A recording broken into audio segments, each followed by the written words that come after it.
The blood on Tabitha Pierce's hands wouldn't wash away no matter how hard she scrubbed them in the small basin of water. It wasn't real blood, not anymore, but the memory of it stained her conscience like an indelible mark.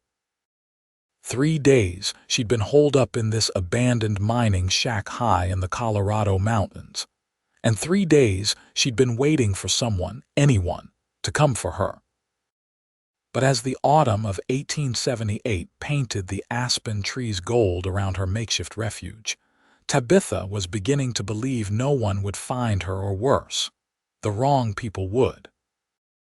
The wind whistled through the gaps in the wooden planks, sending a chill down her spine that had nothing to do with the mountain air.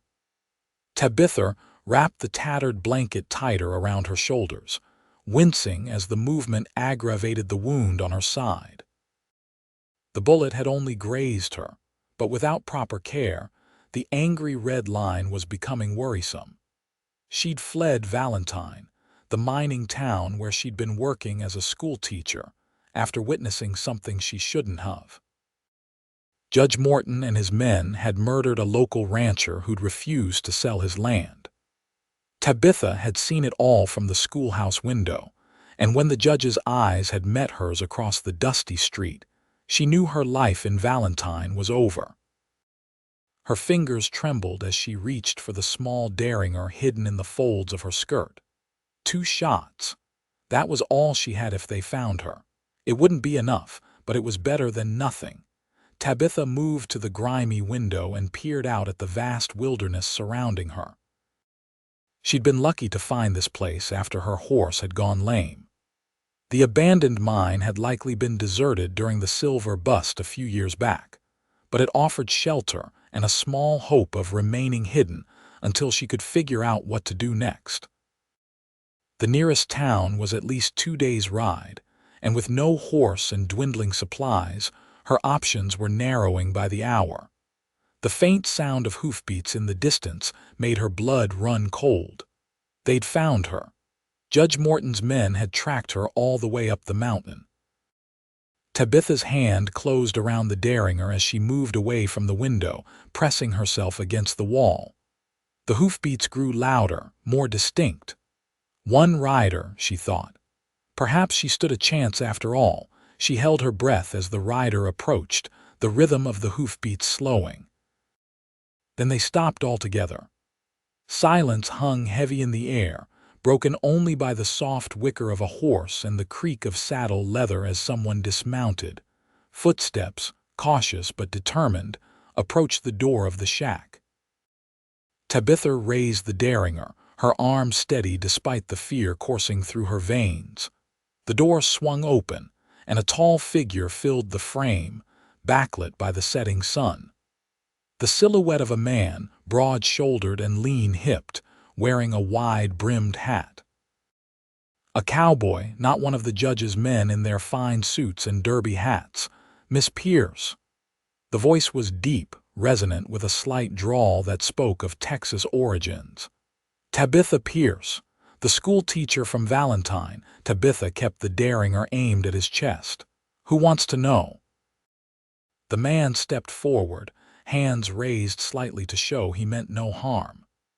As he moved out of the bright doorway, his features became visible. Rugged, weathered by sun and wind, with piercing blue eyes that seemed to look right through her. A day's growth of beard shadowed his jawline, and a thin scar ran along his left cheekbone.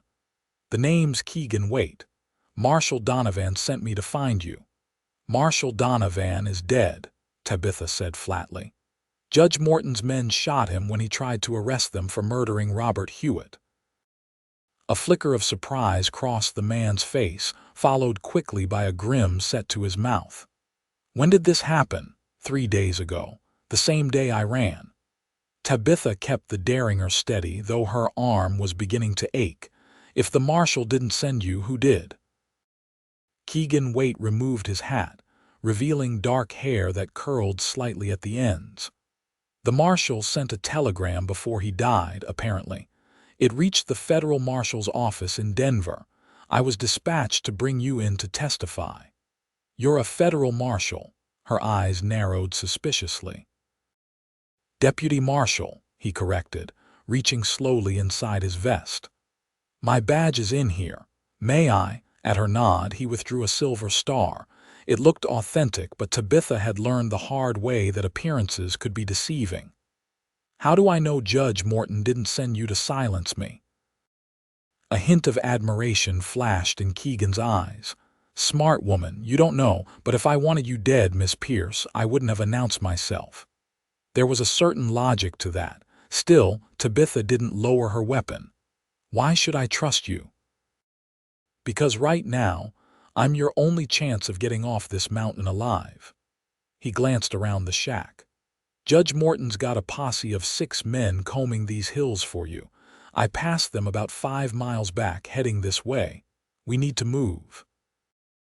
The urgency in his voice was convincing, but Tabitha had survived this long by being cautious.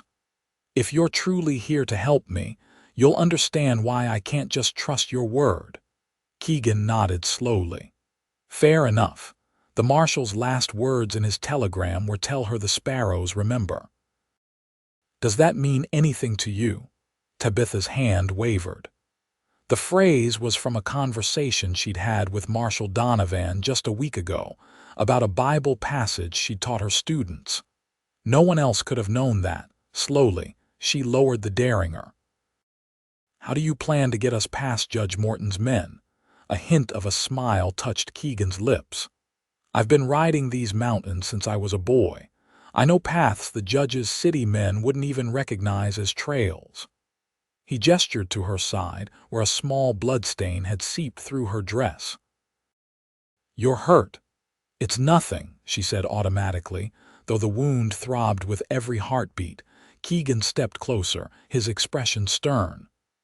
"We've got at least 3 days of hard riding ahead of us. An infection will slow us down or kill you outright. Let me take a look." Tabitha hesitated, then nodded.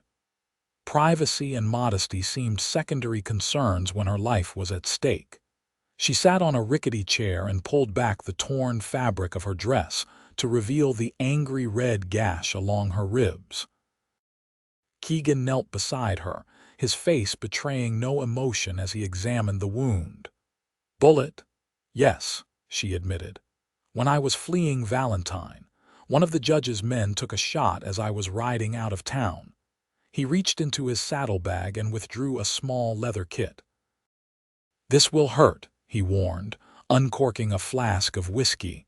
Tabitha nodded, bracing herself. When the liquor hit the open wound, she bit her lip to keep from crying out, the metallic taste of blood filling her mouth. Keegan worked efficiently, cleaning the wound and applying a salve that smelled of pine and herbs before bandaging it with a clean strip of cloth. "It's not too deep," he said, packing away his supplies, "but we'll need to keep it clean. Can you ride? I got this far, didn't I?" She replied with more bravado than she felt. He looked at her appraisingly. "That you did, Miss Pierce. That you did." Standing, he moved to the door and peered outside. "We need to move now. The sun's almost down and we can use the darkness to cover our tracks." Tabitha gathered her meager belongings, a small bundle of clothes, a canteen and the derringer, and followed Keegan outside. His horse, a magnificent chestnut stallion, stood waiting patiently, reins ground tied. "What about me?" she asked, looking around for a second mount. "I lost my horse a day after leaving Valentine. Ranger here can carry us both," Keegan said, patting the horse's neck. "He's the strongest mount in the territory."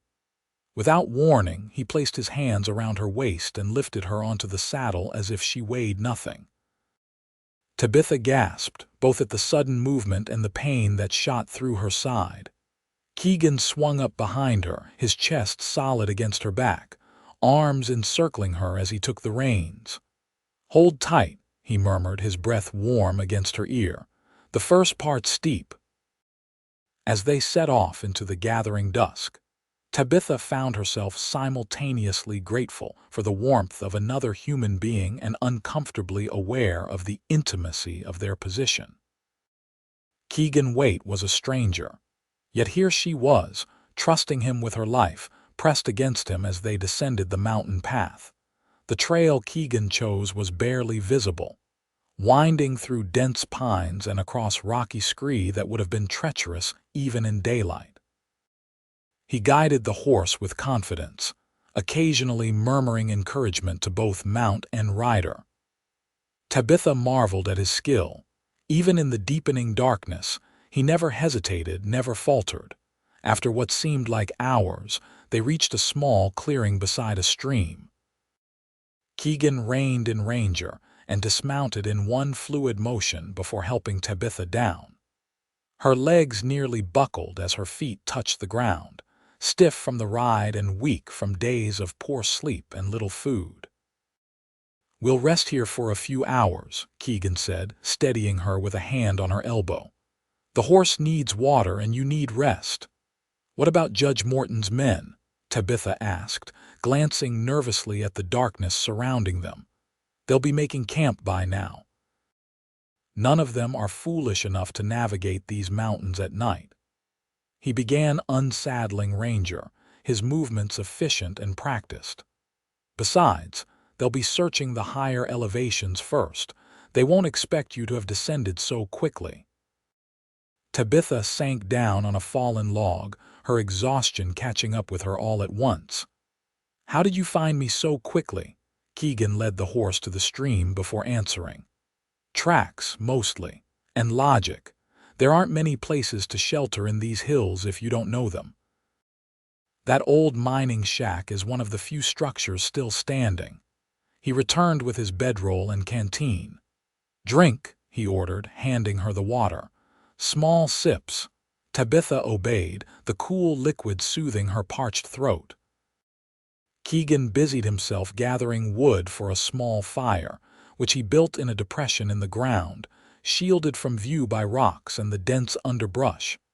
"Is it safe to have a fire?" she asked. "Safer than having you die of exposure," he replied bluntly. "It's small enough not to be seen from a distance, and the smoke will disperse in the trees." Once the fire was crackling softly, he produced some jerky and hardtack from his saddlebags. "It's not much, but it'll keep your strength up." Tabitha accepted the food gratefully. As she ate, she studied her rescuer in the flickering firelight. Keegan Waite was older than she'd first thought, perhaps in his early 30s. Lines fanned out from the corners of his eyes, speaking of long days squinting into the sun. His hands were calloused, marked with small scars a working man's hands, not the soft palms of a city lawman. "You said you've been riding these mountains since you were a boy," she ventured. "You're from around here," Keegan nodded, chewing thoughtfully on a piece of jerky. "Born in a little place called Elkhorn, about 40 miles east of here. My pa had a small ranch, wasn't much, but it was home." "Had?" She picked up on his use of the past tense. A shadow crossed his face. "He died when I was 16. Ma followed a year later. I worked the ranch as long as I could, but a boy alone can't hold onto land in this territory. Not when others want it." "Judge Morton," Tabitha guessed. Keegan's jaw tightened. "Him and men like him.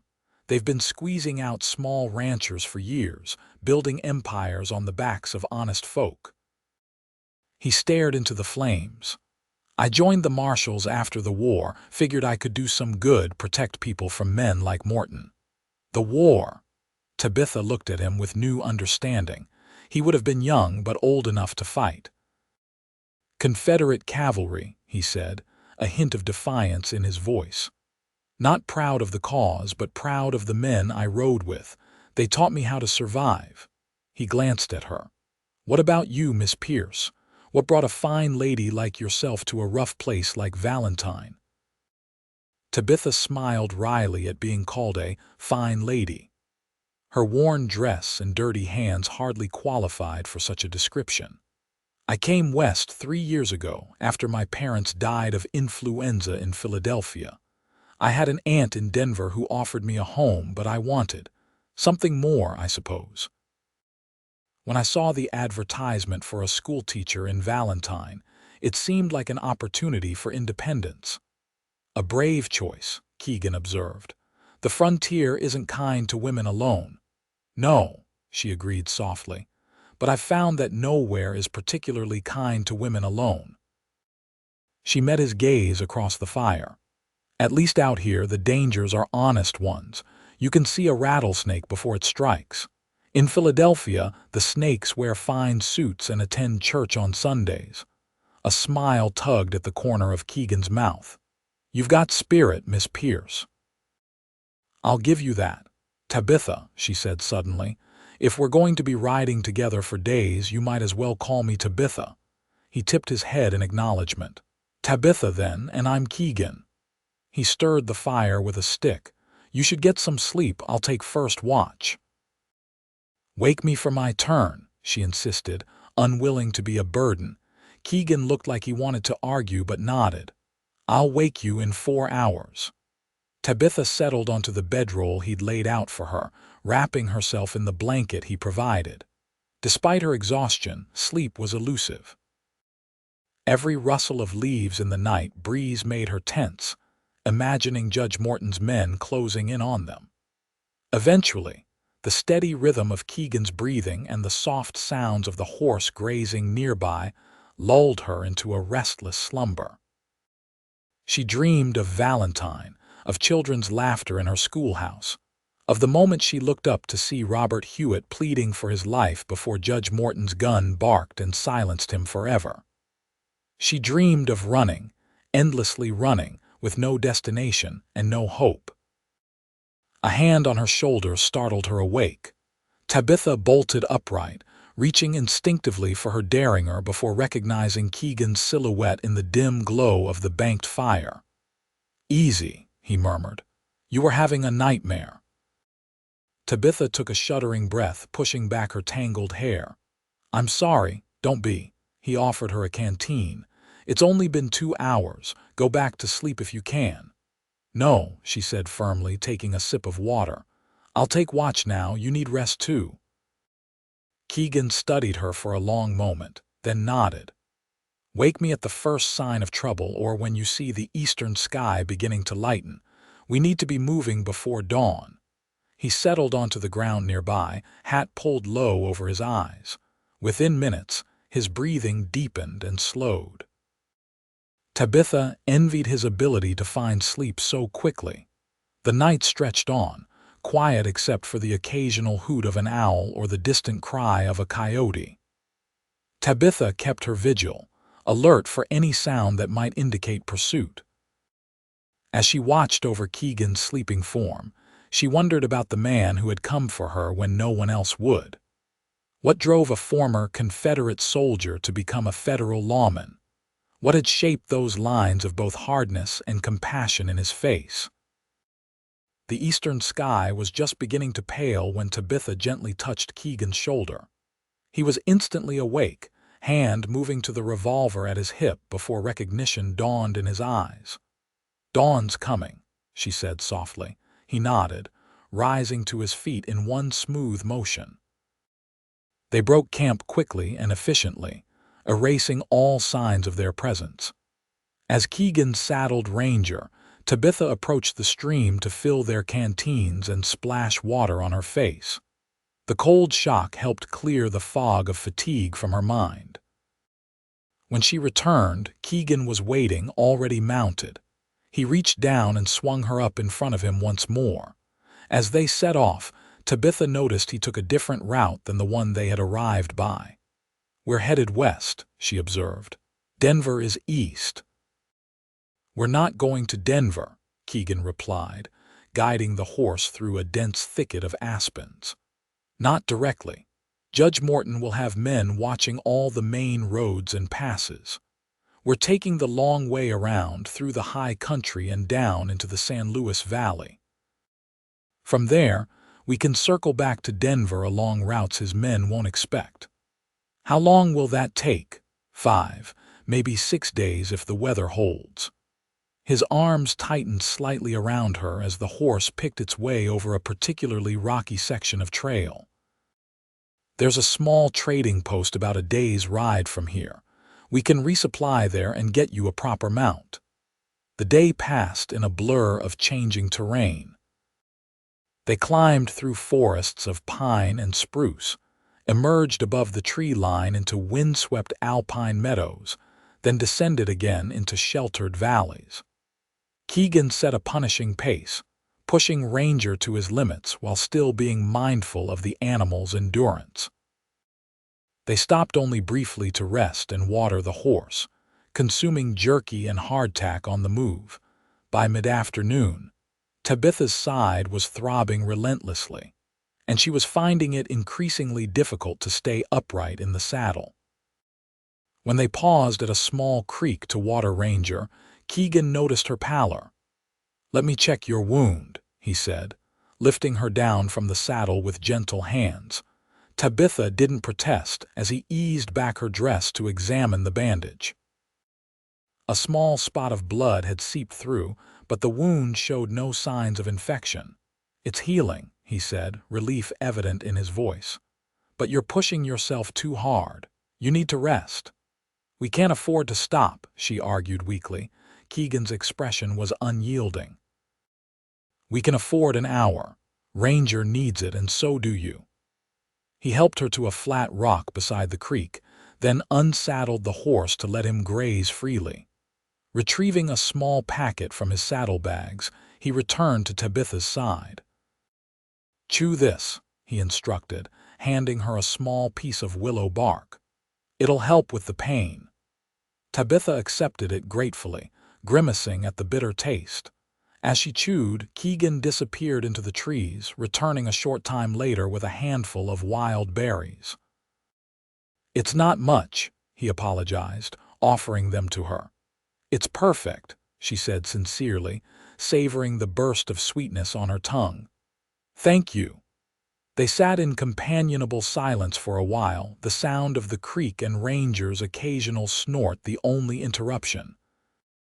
Tabitha found herself studying Keegan's profile, the strong line of his jaw, the way his eyes constantly scanned their surroundings, alert for any threat.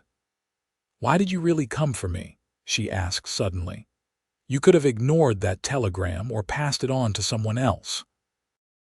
Keegan was quiet for so long that Tabitha thought he might not answer. Finally, he turned to face her, his blue eyes serious. "Men like Judge Morton thrive because good people stay silent," he said quietly. "You were willing to risk your life to tell the truth about what you saw. The least I could do was risk mine to make sure you got the chance." There was more to it than that, Tabitha sensed, but she didn't press. Everyone had their secrets, their private motivations. Keegan Waite had come for her when no one else would. That was enough. After their brief rest, they continued westward. The terrain grew increasingly rugged, the trail narrowing until it seemed to disappear altogether in places. Keegan guided them unerringly, occasionally dismounting to lead Ranger through particularly treacherous stretches. As the sun began to sink toward the horizon, casting long shadows across the landscape, Keegan reined in abruptly. Tabitha felt him tense behind her. "What is it?" she whispered. "Riders," he murmured, steering Ranger off the trail and into a dense stand of pines. "3 of them heading this way." From their concealed position, they watched as 3 men on horseback appeared on the ridge above them. Even from a distance, Tabitha recognized the distinctive derby hat of Luther Prescott, Judge Morton's chief enforcer. "They're following our trail," Keegan said grimly. "We left too many signs."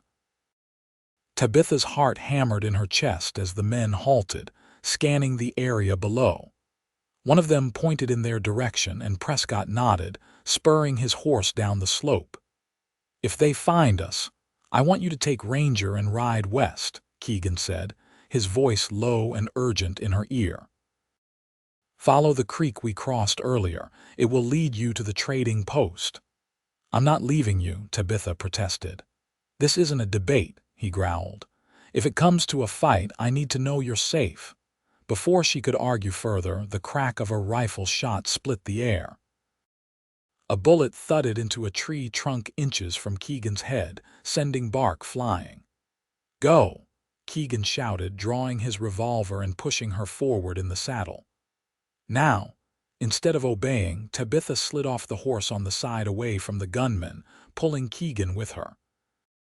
They landed hard on the forest floor as another shot rang out, this one passing through the space where they had just been. "Damn stubborn woman," Keegan muttered, but there was a hint of admiration in his voice. He rose to a crouch, keeping Tabitha behind him as he peered around the tree trunk. "They've split up, trying to flank us." Tabitha pulled her derringer from her pocket. "2 shots," she said. "Make them count." Keegan glanced at the tiny gun, then at her determined face. A slow smile spread across his features. "You are something else, Tabitha Pierce." He turned back to assess their situation. "Rangers bolted, but he won't go far. We need to get to higher ground." He pointed to a rocky outcropping about 50 yards away. "Can you make it there?" Tabitha nodded, gathering her skirts. "On your signal." Keegan fired 2 quick shots in the direction of their pursuers, then grabbed Tabitha's hand. "Run!" They sprinted through the trees, bullets kicking up dirt at their heels.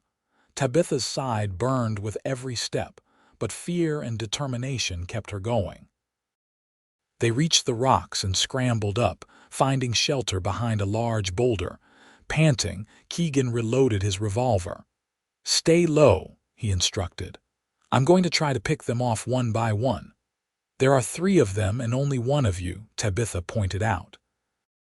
"Then I'll have to be extra persuasive," he replied with grim humor. He peered over the edge of the boulder, then ducked back as a bullet ricocheted off the rock. "They're splitting up, 1 coming from each side, 1 staying to cover them." Tabitha's mind raced. 3 against 2, with her small derringer nearly useless at this distance. They needed a distraction. "I have an idea," she said suddenly, reaching for her shawl. She quickly tied it to a branch that had fallen nearby. "When I wave this, they'll think it's us trying to move. When they fire at it, you can get a clean shot." Keegan looked at her with newfound respect. "That might work, but be careful don't expose yourself." Tabitha nodded, then carefully maneuvered the stick with her shawl attached to a gap between 2 rocks. She waved it slightly, and immediately a shot rang out, tearing through the fabric. Keegan rose in the same instant, firing twice in rapid succession. A cry of pain told them at least 1 bullet had found its mark. "1 down," Keegan said grimly. 2 to go. The remaining gunmen were more cautious now, moving from cover to cover as they worked their way closer to the outcropping. Keegan and Tabitha waited in tense silence, conserving ammunition and watching for any opening. The standoff continued as the sun dipped lower, shadows lengthening across the forest floor. Tabitha's wound throbbed relentlessly, and she could feel fresh blood seeping through the bandage. Keegan noticed her pallor and the way she pressed her hand to her side. "You're bleeding again," he said, concern etching lines around his eyes. "I'll be fine," she insisted. "We need to focus on getting out of here." Keegan's expression hardened with resolve. "I didn't ride all this way to lose you now." He surveyed their surroundings, calculating. "Night's coming. Once it's dark, we'll have a better chance of slipping away." "If we can hold out that long," Tabitha said, trying to keep the weariness from her voice. As if in response to her doubt, a volley of shots peppered their position. Keegan shielded her with his body, cursing as a bullet grazed his arm, tearing through his shirt sleeve and leaving a bloody furrow in its wake. "Keegan," Tabitha gasped, reaching for his injury. "It's nothing," he grunted, though his face had gone a shade paler. "Just a scratch." The sound of approaching hoofbeats drew their attention. More riders. Tabitha's heart sank. Reinforcements for Judge Morton's men. But the new arrivals didn't join the gunfight as expected. Instead, a commanding voice called out from the trees. "United States Marshals, throw down your weapons." A confused silence fell, broken by the crack of a single shot. Then another voice shouted, "Clear on the east side, clear on the west," came another response. Keegan and Tabitha exchanged bewildered glances. Then Keegan called out cautiously, "Deputy Marshal Keegan Waite." "I've got a witness under protection. Keegan, is that you?" The voice sounded surprised, then relieved. "It's Daniels. Hold your position, we're coming up." 4 riders emerged from the trees, each wearing the distinctive badge of a federal marshal.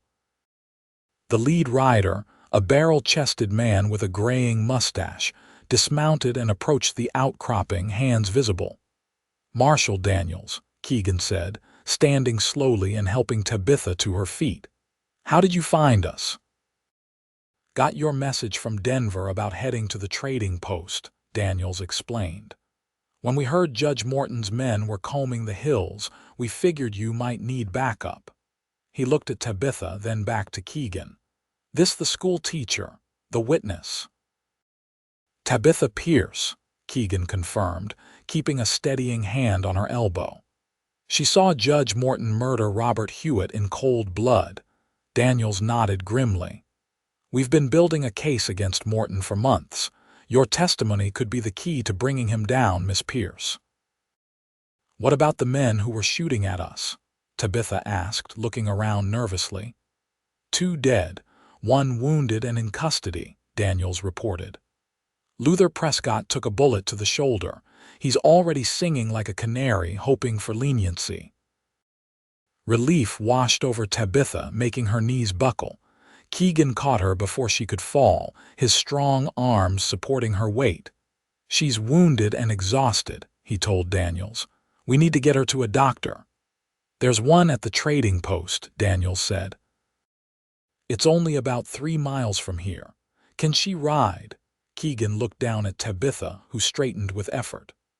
"I can ride," she said firmly, though her face was ashen. One of the other marshals had found Ranger grazing nearby and brought him back. Keegan lifted Tabitha onto the saddle, then mounted behind her, cradling her against his chest. "Lead the way," he told Daniels, concern evident in his voice as he felt the heat radiating from Tabitha's body. Fever was setting in, and with it, the danger of infection. The ride to the trading post was a blur for Tabitha. Pain and fatigue dragged at her, and only Keegan's solid presence behind her kept her from falling. His arms around her waist, his voice murmuring encouragement in her ear, anchored her to consciousness. When they finally arrived at the small collection of buildings that constituted the trading post, Tabitha was barely able to stay upright. Keegan lifted her from the saddle and carried her into the largest building, where a grizzled man with spectacles and a surprisingly gentle touch examined her wound. "Bullet graze," the doctor diagnosed. "Infection starting, but we caught it early. She'll need rest, clean bandages, and this tincture 3 times a day." He handed Keegan a small brown bottle. "Keep her still for at least 2 days, then she can travel if necessary, but slowly." Keegan nodded, his face set with determination. "She'll get the rest she needs." The trading post had 2 small rooms available for rent above the general store. Marshal Daniels secured both for their party, insisting that Keegan and Tabitha take one while he and his men rotated watches in the other. "Judge Morton will be looking for his missing men," Daniels explained. "And when he finds out Prescott's been captured, he'll get desperate. We need to stay alert." Keegan helped Tabitha to the small, clean room with its narrow bed and simple furnishings. She was too exhausted to feel embarrassed as he helped her remove her filthy, blood-stained dress and slip into a clean nightgown provided by the trading post owner's wife. "You should rest," he said, turning to leave once she was settled in the bed. "Stay," Tabitha whispered, catching his hand. "Please, I don't want to be alone." Keegan hesitated, then nodded. He pulled a chair close to her bedside and sat, still holding her hand. "I'll be right here." As fever claimed her, Tabitha drifted in and out of consciousness. Sometimes she thought she was back in Philadelphia, in her parents' house before the influenza took them. Sometimes she was in her Valentine schoolhouse, watching in horror as Robert Hewitt fell to Judge Morton's bullet. Through it all, Keegan's presence remained constant, a cool cloth on her forehead, a gentle hand supporting her as she drank the bitter medicine, a soothing voice telling her she was safe.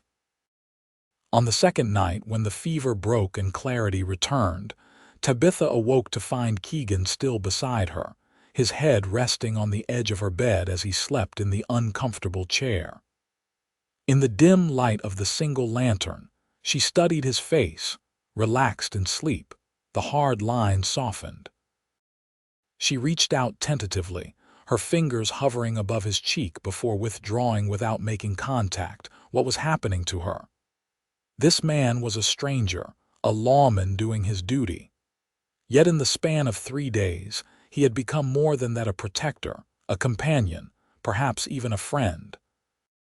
The intensity of her feelings frightened her. Keegan stirred, his eyes opening to find her watching him. For a moment neither spoke, an unspoken current passing between them. "How are you feeling?" he finally asked, his voice rough with sleep. "Better," she replied softly. "The fever's gone." He reached out to place a calloused palm against her forehead, confirming her words. "Good. You had me worried." "I'm sorry to be such a burden," Tabitha said, unable to meet his eyes. Keegan's hand moved to gently tilt her chin up, forcing her to look at him. "You are not a burden, Tabitha Pierce. You're the bravest woman I've ever met." The sincerity in his blue eyes stole her breath. Before she could respond, a knock at the door broke the moment. Keegan withdrew his hand and rose to answer it. Marshal Daniels stood in the hallway, his expression grim. "We've got trouble. One of Morton's men just rode into town, asking questions at the saloon." "Does he know we're here?" Keegan asked, instantly alert. "Not yet, but it won't take him long to figure it out.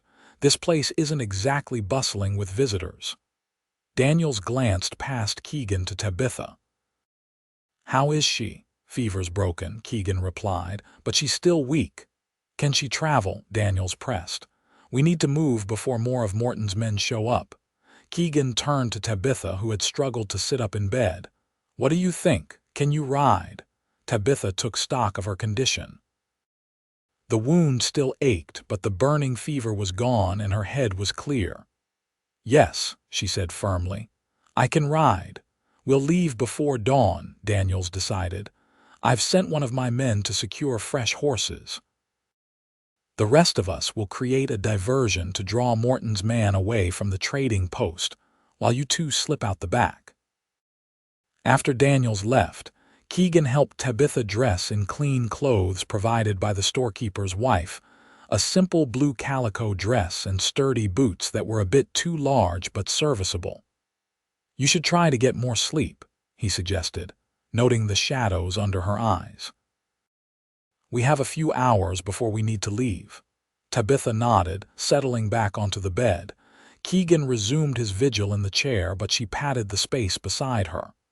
"There's room," she said quietly. "And you need rest too." Keegan hesitated, conflict evident in his expression. "I don't think that would be proper, Miss Pierce." A small smile touched Tabitha's lips.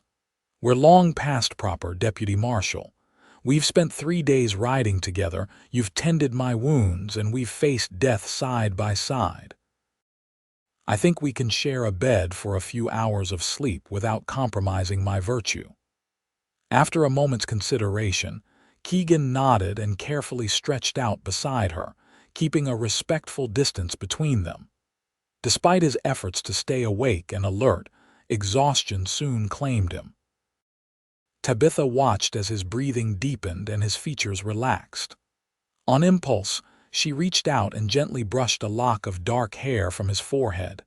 "Thank you," she whispered, knowing he couldn't hear her, "for coming for me when no one else would." In the pre-dawn darkness, they prepared to leave. Tabitha felt stronger, the doctor's medicine and 2 nights of real sleep having worked wonders. Still, Keegan hovered close, ready to support her if needed. Marshal Daniels outlined the plan one final time. "My men and I will stage a commotion at the saloon, making it look like we're escorting a prisoner. That should draw Morton's spy. Meanwhile, you two will slip out through the storeroom and head east on the new horses. We'll meet you at Cottonwood Springs in 2 days. What if you're delayed?" Keegan asked. "Then continue to Denver without us," Daniels instructed. "Get Miss Pierce to the federal courthouse. Judge Wilson is expecting her testimony." As they prepared to part ways, Daniels pulled Keegan aside for a private word. Tabitha couldn't hear what was said, but she saw Keegan's expression darken, then resolve harden in his eyes as he nodded firmly. When it was time to move, everything happened quickly. The sound of raised voices and a gunshot came from the direction of the saloon. In the ensuing chaos, Keegan led Tabitha through the back of the store to where 2 horses waited, already saddled and provisioned. He helped her mount a gentle-looking bay mare, then swung up onto a sturdy black gelding. Without a word, they set off into the lingering darkness, keeping to the trees that bordered the small settlement. Once they were clear of the trading post, Keegan set a steady pace eastward. Tabitha was grateful to have her own mount this time, though she found herself oddly missing the security of riding with Keegan, the solid warmth of his chest against her back. "What did Marshal Daniels tell you back there?" she asked as they rode side by side through a meadow gilded by the first rays of sunrise. Keegan was silent for a long moment. "Judge Morton has put a price on your head," he finally said. $2,000, dead or alive." Tabitha's blood ran cold. "That's a lot of money." "Enough to tempt even honest men," Keegan agreed grimly. "Which is why we're not taking the route to Cottonwood Springs that Daniels expects. We're going to circle north, through territory so rough that only a fool or a desperate man would follow." "You don't trust Marshal Daniels?" Tabitha asked, surprised. "I trust Daniels with my life," Keegan replied. "But there are 4 other men in his party and $2,000 buys a lot of temptation. Better safe than sorry." The logic was sound if disheartening. Tabitha nodded her agreement, and they continued in silence for a time, each lost in their own thoughts. Around midday, they stopped to rest the horses beside a small stream. Tabitha dismounted carefully, mindful of her healing wound. Keegan was instantly at her side, supporting her elbow until she found her footing.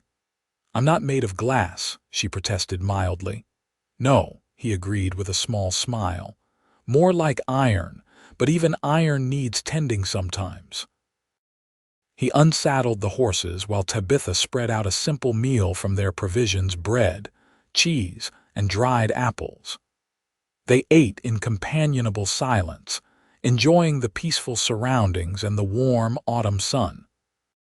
"Tell me more about your life before Valentine," Keegan said as they finished their meal. "What was Philadelphia like?" Tabitha considered the question. "Crowded, orderly, safe in some ways, dangerous in others." She plucked a blade of grass, twirling it between her fingers. "I taught at a girls' school there, the daughters of wealthy merchants and bankers. They were good girls mostly, but so sheltered, so unaware of the world beyond their comfortable lives." "And you wanted more than that," Keegan observed. "I wanted to make a difference," Tabitha admitted.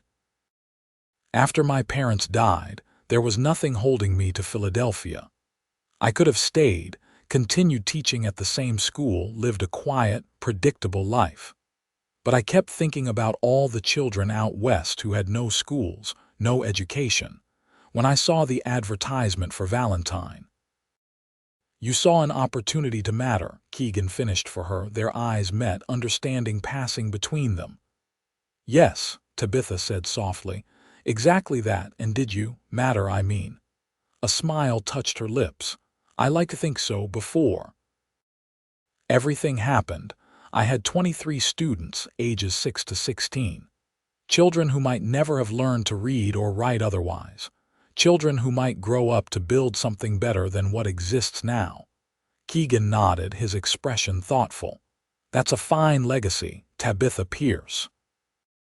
What about you? She asked, curious. You said you joined the Marshals after the war. Why not return to ranching? A shadow crossed his face. I tried. For a while, but the ranch was gone, sold to pay debts while I was fighting, and I came back different. The war changes a man. He stared into the distance. I drifted for a while, did work I'm not proud of, until Marshal Donovan found me drunk in a Cheyenne saloon and offered me a badge instead of a jail cell. He saw something in you worth saving, Tabitha said gently.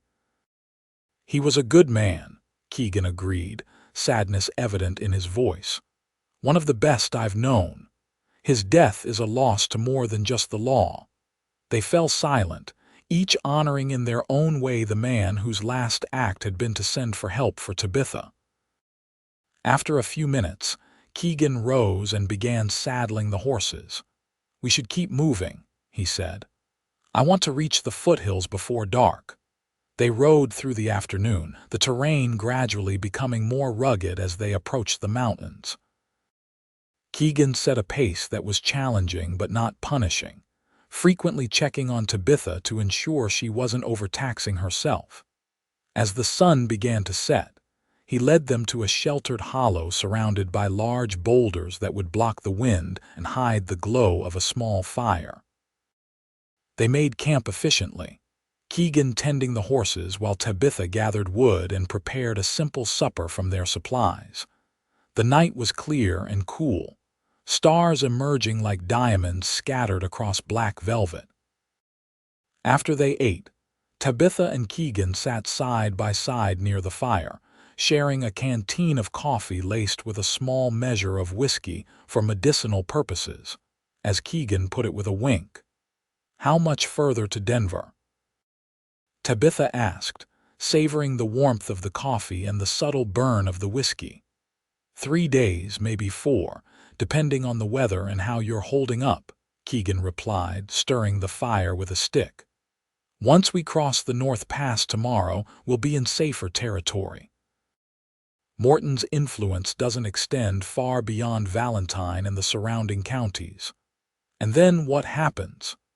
She tried to keep her tone casual, but a hint of uncertainty crept in. Keegan glanced at her, his blue eyes reflecting the firelight. You'll give your testimony. Judge Wilson is a good man, honest. He'll issue warrants for Morton and his men. With luck, they'll be in custody within a week. And after that, after the trial, the question hung between them, loaded with unspoken meaning. Keegan was silent for a long moment, studying the flames. That depends, he said finally, his voice low. On what? Tabitha pressed, her heart beating a little faster. Keegan turned to face her fully, his expression serious. On what you want, Tabitha. On where you see your future. The directness of his gaze made her breath catch. I don't know, she admitted softly. I can't go back to Valentine even if Judge Morton is arrested. There would be too many memories, too many ghosts. You could go anywhere, Keegan said. Denver, San Francisco, back east if you wanted. A woman with your education and courage would never lack for opportunities. And you? Tabitha asked, searching his face. Where will you go when this is over? A small smile played at the corners of his mouth. I was thinking I might find a place to settle down. I've saved most of my marshal's pay over the years, enough to buy a small ranch maybe, if I found the right piece of land. Alone. The word slipped out before Tabitha could stop it. Keegan's smile deepened, reaching his eyes and softening the hard planes of his face. That would depend, he said again, reaching out slowly to brush a strand of hair from her cheek, on whether I could persuade a certain schoolteacher that a former Confederate soldier turned lawman might be worth taking a chance on. Tabitha's heart seemed to stop, then race ahead. Keegan. Whatever she might have said was interrupted by the distant sound of a horse nickering. Instantly alert, Keegan was on his feet, his hand going to his revolver. "Stay here," he whispered, moving silently toward the edge of their camp. Tabitha reached for her derringer, scanning the darkness beyond the firelight. Minutes stretched like hours as Keegan disappeared into the shadows. When he returned, his expression was grim. "Riders," he reported. "At least 3, maybe more, making camp about half a mile east of us." "Morton's men?" Tabitha asked, fear tightening her throat. "Or bounty hunters," Keegan said grimly. "Either way, they're between us and Denver." "What do we do?" Keegan considered their options. "We can try to slip past them in the dark, but that's risky. Or we can head north into the high country. It would add days to our journey, but we'd be harder to track." Tabitha thought of the wound in her side, still healing but far from fully mended, of the exhaustion that dogged her steps despite her determination, of the danger that seemed to find them no matter which way they turned. "I'm tired of running," she said with sudden resolve. "Tired of looking over my shoulder. Judge Morton has taken enough from me: my home, my students, my peace of mind. I won't let him take my dignity too." Keegan studied her face, respect mingling with concern in his eyes. "What are you suggesting?" "We continue to Denver as planned," Tabitha said firmly. "If they try to stop us, we fight, but I won't skulk through the mountains like a fugitive when I've done nothing wrong." A slow smile spread across Keegan's features. "You are the most remarkable woman I've ever known, Tabitha Pierce." Before she could respond, he stepped closer, one hand coming up to cup her cheek. For a breathless moment, he simply looked at her, as if memorizing every detail of her face. Then, with infinite gentleness, he lowered his head and pressed his lips to hers. The kiss was brief but tender, a promise rather than a demand. When Keegan pulled back, his eyes were filled with a warmth that made Tabitha's heart flutter. "For luck," he murmured. "If that's luck," Tabitha replied, her voice slightly unsteady, "I think I could use a little more of it." This time when they kissed, it was deeper, a meeting of souls as much as bodies. Tabitha's hands found their way to Keegan's shoulders, then his neck, finally threading through his hair. His arms encircled her waist, drawing her closer with exquisite care, mindful of her injury. When they finally parted, both breathless, Keegan rested his forehead against hers. "We should get some rest," he said reluctantly. "Tomorrow will come early and we need to be ready." Tabitha nodded, though letting go of him was the last thing she wanted to do. They prepared for sleep, spreading their bedrolls near the fire but not touching. Despite the danger lurking in the darkness and the uncertainty of what lay ahead, Tabitha fell asleep with a smile on her lips and hope in her heart for the first time in many days. The dawn broke clear and cold, frost glittering on the grass around their camp. Tabitha awoke to find Keegan already up, brewing coffee and studying a small map. "Our visitors moved on at first light," he reported as she joined him. "Heading east toward Denver." "Waiting for us?" Tabitha asked, accepting a cup of strong black coffee. "Most likely." Keegan's expression was serious. "We have 2 choices. We can take the main trail and risk encountering them, or we can try a less direct route." He pointed to the map. "There's an old mining track that cuts through these hills. It's rough going, but it would bring us into Denver from the north, possibly avoiding our friends altogether." Tabitha considered the options. How much longer would the mining track take? A day, maybe 2 if the weather turns. She sipped her coffee, weighing the risks. "If they're determined to find us, they might have men watching both routes." "True," Keegan acknowledged. "But the mining track is known to few, and those few don't typically share the information with outsiders." "Then that's our path," Tabitha decided. "I still want to reach Denver as quickly as possible, but there's no sense in riding directly into an ambush." They broke camp and set out, Keegan leading them up a barely visible trail that wound through dense pine forests and across rocky slopes. The going was slow, the path often so faint that Tabitha wondered how Keegan could follow it at all. But he never hesitated, guiding them with the confidence of one who had traveled this way before. By midday, they had climbed high enough that Tabitha could see for miles in all directions. The vast expanse of mountains and valleys spread out below them, a patchwork of green forests, golden meadows, and the silver ribbons of rivers winding through the landscape. "It's beautiful," she breathed, reining in her mare to take in the view. "I've never seen anything like it." Keegan stopped beside her, his own gaze sweeping the horizon. "This is why I could never stay away from the mountains for long," he admitted. "No matter where I went, I always found myself drawn back here." "I can understand why," Tabitha said softly. "There's a freedom here that doesn't exist in cities." They continued their journey, the trail gradually descending as the afternoon wore on. The forest thickened around them, the trees closing in until they were riding through a tunnel of green. The light took on a different quality, filtered through countless needles and leaves, dappling the ground with shifting patterns of sun and shadow.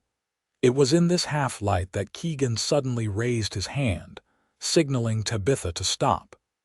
She reined in her mare, listening intently. At first she heard nothing beyond the normal sounds of the forest, the rustle of leaves, the occasional call of a bird. Then she caught it, the faint jingle of a bridle, quickly silenced. Someone was ahead of them on the trail. Without a word, Keegan gestured for Tabitha to back her horse up. They retreated silently until they reached a small clearing off the main path. Keegan dismounted and helped Tabitha down, then led the horses deeper into the trees, where they would be hidden from view. "Someone's watching the trail," he whispered once they were concealed. "At least one rider, maybe more." "How did they know to come this way?" Tabitha asked, her voice equally low. Keegan's expression was grim. "Either they got very lucky or someone told them." "Marshal Daniels." "No," Keegan shook his head firmly. "I'd trust Daniels with my life." "But one of his men. It's possible. $2,000 is a powerful temptation." They remained hidden as the sun continued its westward journey. Keegan occasionally slipped away to scout, returning with updates on their situation. 2 riders were stationed where the mining track rejoined the main trail to Denver, clearly waiting for someone. As dusk approached, Keegan made a decision. "We'll wait until full dark, then try to slip past them. Once we're beyond their position, it's a straight shot to Denver. We could be there by dawn if we ride hard." Tabitha nodded, though the prospect of a night ride through unfamiliar territory was daunting. They ate a cold supper, not daring to risk a fire, and prepared their horses for the journey ahead. When darkness fell, complete and impenetrable beneath the forest canopy, Keegan led them back to the trail. They walked the horses, moving as silently as possible, Tabitha's heart pounding so loudly she was certain it would give them away. The moon rose, casting silver light through gaps in the trees. Keegan held up a hand, pointing ahead. In a small clearing where the mining track met the main trail, Tabitha could just make out the shapes of 2 men sitting beside a low fire, rifles across their knees. Keegan leaned close, his breath warm against her ear. "We'll circle around them," he whispered. "There's a dry creek bed that runs parallel to the trail. It will take us past their position." Following Keegan's lead, Tabitha guided her mare off the path and into the trees. The going was treacherous in the dark, roots and rocks threatening to trip the horses at every step. They moved with agonizing slowness, every snapped twig or rustled leaf sounding to Tabitha like a thunderclap in the quiet night. After what seemed like hours, Keegan signaled that they had cleared the ambush position. They returned to the main trail, now able to move more quickly. Keegan set a pace that was brisk but not punishing, aware of Tabitha's still healing wound and the dangers of riding unfamiliar trails at night. They rode through the darkness, the moon their only companion, occasionally stopping to rest the horses and listen for pursuit. Each time, there was only the profound silence of the mountain night, broken only by the soft hooting of an owl or the distant howl of a coyote. As the eastern sky began to lighten, the first buildings of Denver appeared on the horizon. Tabitha felt a surge of hope and relief. They had made it. Against all odds, despite Judge Morton's men and bounty hunters and the wilderness itself, they had reached safety. But Keegan remained vigilant, his hand never straying far from his revolver as they approached the outskirts of the city. "Don't let your guard down yet," he warned. "Morton's influence reaches even here." They rode directly to the federal courthouse, an imposing stone building in the heart of the city. Despite the early hour, lights burned in several windows, indicating that the business of justice continued regardless of the time. 2 armed guards stood at the entrance, immediately alert as Keegan and Tabitha approached. Keegan dismounted and helped Tabitha down, supporting her as her stiff limbs protested the movement after the long night ride. "Deputy Marshal Keegan Waite," he announced, showing his badge. "I have Tabitha Pierce, witness to the murder of Robert Hewitt by Judge Morton. Marshal Donovan sent for us." One of the guards nodded. "We've been expecting you, Deputy. Judge Wilson is waiting." Relief washed over Tabitha, making her knees weak. Keegan's arm around her waist steadied her as they were escorted into the building and up a flight of stairs to a well-appointed office. Judge Wilson, a tall, austere man with silver hair and penetrating gray eyes, rose from behind his desk as they entered. "Miss Pierce," he said gravely, "I'm relieved to see you safely arrived." Marshal Donovan's telegram indicated the situation in Valentine had become volatile. "Marshal Donovan is dead, Your Honor," Keegan reported. "Murdered by Judge Morton's men when he tried to arrest them for killing Robert Hewitt." The judge's expression hardened. "That is grave news indeed. I shall see that justice is done, both for the marshal and for Mr. Hewitt." He gestured for Tabitha to take a seat. "Miss Pierce, I understand you witnessed the murder firsthand." "Yes, Your Honor," Tabitha confirmed, gathering her strength. "I saw everything from my schoolhouse window. Are you prepared to give a sworn statement now? It would allow me to issue warrants immediately." Tabitha glanced at Keegan, who nodded encouragingly. "Yes, Your Honor, I'm ready." For the next hour, Tabitha recounted in detail what she had witnessed that fateful day in Valentine. Judge Wilson listened intently, occasionally asking clarifying questions, while a court clerk recorded every word. Keegan remained by her side, a silent support as she relived the traumatic events. When she had finished, Judge Wilson's face was grave. "Thank you, Miss Pierce. Your testimony is compelling and clear. I shall issue warrants for Judge Morton and his associates immediately." He looked at Keegan. "Deputy Waite, I understand from Marshal Daniels' communications that there is a substantial bounty on Miss Pierce's head." $2,000, Keegan confirmed. "Dead or alive?" The judge nodded. "Then it would be prudent for Miss Pierce to remain under protection until Morton is apprehended. I have arranged accommodations at a secure location. Deputy Waite, I would like you to continue as Miss Pierce's protection detail, if you are willing." "I am, Your Honor," Keegan replied without hesitation. "Excellent. My clerk will provide you with the address and necessary documents." The judge rose, signaling the end of the meeting. "Miss Pierce, you have shown remarkable courage. Rest assured that your actions today have set in motion events that will bring a corrupt and dangerous man to justice." As they left the courthouse, Tabitha felt a curious mixture of exhaustion and exhilaration. She had done what she came to do, had spoken the truth despite the dangers and hardships. Now, perhaps, Robert Hewitt and Marshal Donovan would have justice. Keegan led her to a modest hotel on a quiet street, far from the bustling center of Denver. The room provided was small but clean, with 2 adjoining bedrooms and a sitting area. Guards were posted discreetly in the hallway and on the street below. "You should rest," Keegan said once they were alone. "It's been a long night." Tabitha nodded, the events of the past week suddenly catching up with her. But as Keegan turned to leave her to her rest, she caught his hand. "Thank you," she said simply, looking up into his face. "For everything." Keegan's expression softened, his blue eyes warm as they met hers. "I told you before, Tabitha Pierce, you're not a burden, you never were." Impulsively, she rose on tiptoe and pressed a gentle kiss to his cheek. "Rest well, Deputy Marshal," she murmured before retiring to her room. The next days passed in a blur of activity.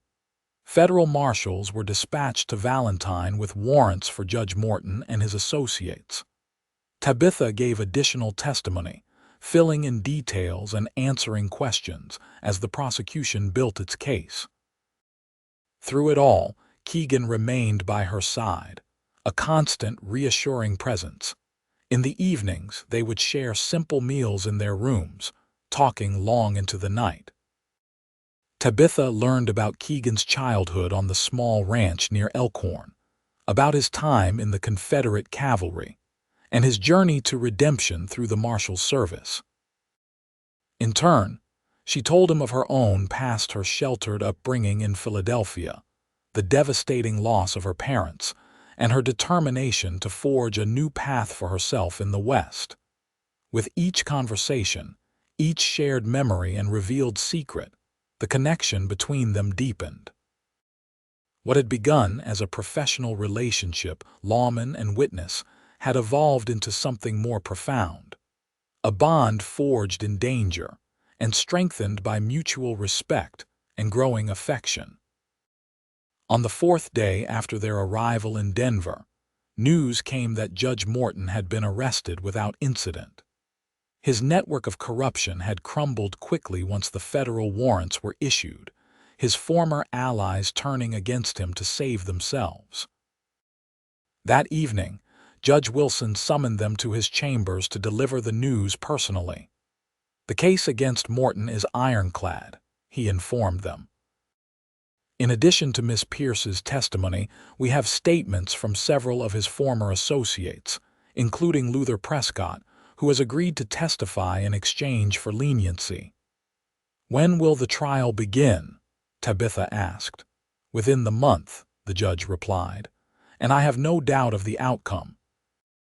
Morton will hang for his crimes, as will those directly involved in the murders." He looked at Tabitha with genuine admiration. "You have done a great service to justice, Miss Pierce.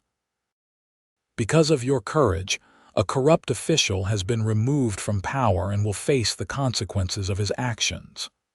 "What happens now?" Keegan asked. Judge Wilson smiled slightly. "Now, Deputy Waite, you are relieved of your protection detail. The bounty on Miss Pierce's head has been officially rescinded, and the immediate danger has passed." He turned to Tabitha. "You are free to go wherever you wish, Miss Pierce. The government will, of course, provide compensation for your losses and assistance in relocating, should you desire it." As they left the courthouse, Tabitha felt oddly bereft. The danger was over, justice was being served, and yet a chapter was closing, and she wasn't sure what came next. They walked in silence back to the hotel, the afternoon sun painting the streets of Denver in golden light. When they reached their rooms, Keegan finally spoke. "What will you do now?" he asked, his voice carefully neutral. Tabitha looked up at him, searching his face for clues to his own thoughts. "I don't know," she admitted. "I can't return to Valentine even after the trial, too many memories." "You could go back east," Keegan suggested, though something in his tone suggested he hoped she wouldn't. Or to California, perhaps, a fresh start. What about you? Tabitha countered. Will you continue with the Marshals? Keegan was quiet for a long moment, looking out the window at the city below. I've been thinking about what I said before, he finally replied, about buying land, settling down. And, Tabitha prompted when he didn't continue. He turned to face her, his blue eyes serious. And I've found a place. A small ranch about 20 miles north of Denver. Nothing fancy, a house, a barn, good water, decent grazing land. The owner's looking to sell quickly. His wife is ill and they're moving back east to be with family. Hope fluttered in Tabitha's chest. It sounds perfect for you. It could be, Keegan agreed softly. Then, with a directness that took her breath away, he added, it would be more perfect with you there. Tabitha's heart seemed to stop, then race ahead. Keegan. He stepped closer, taking her hands in his. I know it's sudden. I know we've only known each other a short time. But in that time, I've seen your courage, your determination, your kindness. I've come to care for you, Tabitha Pierce, more than I thought possible. I've come to care for you too, Tabitha whispered, her voice trembling with emotion. Then come with me, Keegan said, his eyes never leaving hers. Not as my wife, not yet. That would be too soon, I know. But come see the ranch, stay in the guest cabin. Give us time to know each other better, away from danger and pursuit. And if after a while you find that your feelings have grown as mine have. He trailed off, leaving the rest unspoken but clear in his gaze. Tabitha considered his offer. It was unconventional, certainly. A respectable woman living unchaperoned on a man's property, even in a separate cabin, would raise eyebrows. But then, Tabitha had left convention behind when she journeyed west 3 years ago. What about the school? She asked. The nearest town can't be far. Do they have a teacher? A slow smile spread across Keegan's face as he recognized her implicit acceptance. As a matter of fact, they don't. The settlement's small but growing, mostly ranchers and their families. I'm told they've been looking for someone to teach the children. Well then, Tabitha said, returning his smile. It seems I have a position waiting for me. Keegan's expression turned serious again. Are you sure, Tabitha? I don't want you to feel pressured. If you'd rather go elsewhere, start fresh completely on your own. She silenced him by rising on tiptoe and pressing her lips to his in a gentle kiss. When she drew back, her eyes were shining with certainty. I've never been more sure of anything in my life. 2 weeks later, they rode out of Denver at dawn, their few possessions packed on a mule that trailed behind them. The ranch, when they reached it that afternoon, was everything Keegan had described: a modest but sturdy house nestled in a valley with mountains rising behind it, a barn and corral for livestock, and a short distance away, a small cabin that would be Tabitha's home until they both decided otherwise. Spring found them married, a small ceremony performed by the circuit preacher with the entire settlement in attendance. Tabitha continued teaching in the one-room schoolhouse that Keegan and the other ranchers had built for her, while Keegan divided his time between the ranch and occasional duties as a deputy sheriff for the county. Their life was not without challenges. The winters were harsh, the work never ending, and the memory of Judge Morton's reign of terror lingered even after his execution. But they faced each challenge together, their bond strengthening with each passing day. In the summer of 1880, Tabitha gave birth to their first child, a daughter they named Hope.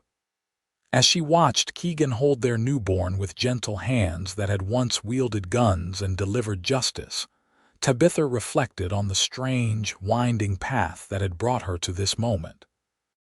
She had fled Valentine believing no one would come for her, that she was alone in her fight for justice. Instead, a cowboy had ridden harder than all the rest to find her, to protect her, to love her. And in doing so, he had given her not only safety and justice but a home and a future brighter than she could have imagined.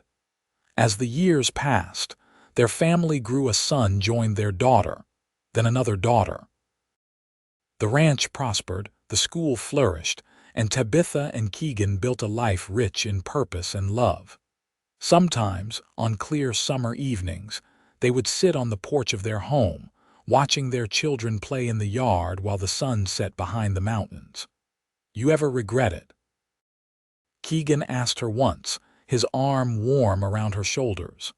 Coming west, all that happened in Valentine. Tabitha considered the question, thinking of the danger she had faced, the fear she had known, the losses she had endured. Then she looked at her children, at the home she and Keegan had built, at the life they had created together. "No," she said simply, turning to meet his gaze. "No regrets. Every step of that journey, no matter how difficult, led me here, led me to you." Keegan's eyes, still as blue and clear as the day they had met, softened with love. "I'd ride through hell itself to find you again," he said, echoing words he had spoken on their wedding day. "Always." And as the stars emerged in the vast Colorado sky, Tabitha knew with absolute certainty that she had found where she belonged, not in the genteel drawing rooms of Philadelphia nor the frontier town of Valentine, but here in this valley, with this man who had ridden harder than the rest to save her, and in doing so, had saved himself as well.